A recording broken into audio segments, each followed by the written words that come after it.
Hey, welcome back to the Disney Plus Everyday Challenge, and today we have Launchpad presents The Last of the Chupacabras. This is a live-action short from the Launchpad series.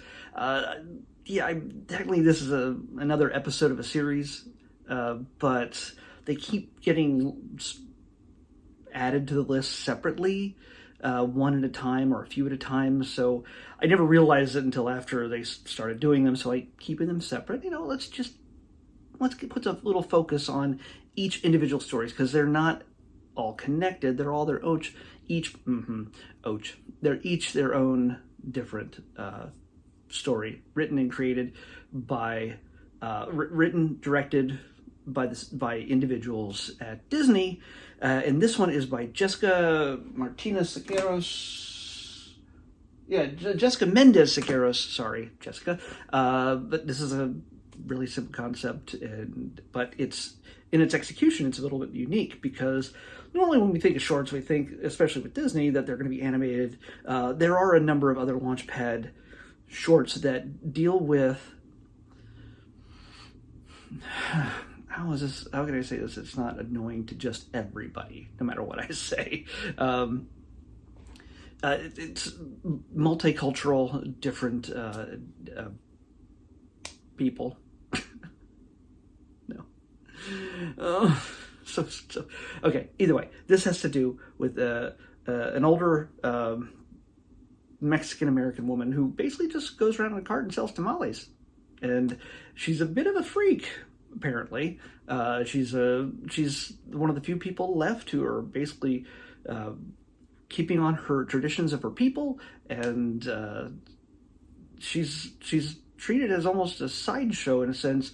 That there's tours given around suburbia in a little trolley bus kind of thing, where tourists come by and take pictures and throw coins at her, and it's just kind of strange. She's just who she is. We have up and down my streets here. It's Los Angeles, and this is not an uncommon sight to see people go up and down a street, honking a horn or ringing a bell, selling Mexican food. Well, in this case, elote, which is like corn with butter and mayonnaise and all sorts of spices and things like that. For those of you, I didn't know what elote was before I got to California. I'm sorry, that's just the way it is. I'm not born here, but yeah, it's this lady selling tamales from her cart, and she's pretty much alone.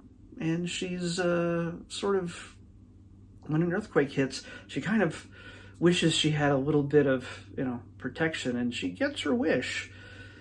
Yeah, I'm going to spoil a little bit of this, but it's kind of spoiled in the title. She gets her own Chupacabra. Yeah. What's a Chupacabra? Well, it's technically, they're considered almost demonic type animals from Mexican culture, eating some of the livestock and things like that. That's what they're known for. And just something fearful in the dark, the boogeyman in a sense. I could be completely wrong on that, and anybody who wants to correct me, please do. But yeah, what I know of a Chupacabra, it just is like a scary monster in the desert or wherever they happen to hide out. It's an ancient creature, but this woman takes him in as a pet, and well, it's humorous, it's cute. She's a very sweet old woman, and I'm sure she would hate me calling her an old woman, but that's what she's playing. She's not playing a teen, so I don't know. She's adorable, and she has a neat little sense of humor. And by the way, this is from 2021. It says it's 15 minutes long, but it's really only about 12 and a half at most after all the credits and stuff are over. But a lot of it is in Spanish, but it is subtitled.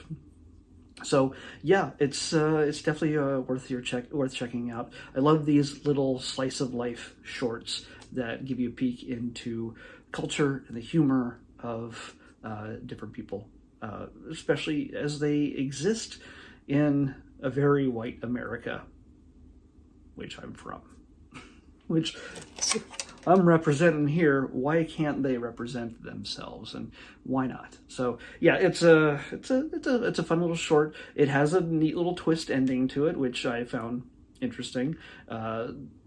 Yeah, the Chupacabra helps her. She helps him out, and he helps her out in a certain way. So you'll see what I mean when you see it. And hey, it's just a short. It's not like it's a full 2-hour commitment. Watch it, 12 and a half minutes. You'll have a good time. Let's pick tomorrow's episode. 204. 204. That's not far. Come on. Come on. Okay, 204 is a series. I don't know what this is, but we'll probably watch an episode or two depending on what it's all about. But apparently, I didn't do it, is what's next on the Disney Plus Everyday Challenge. I didn't do it.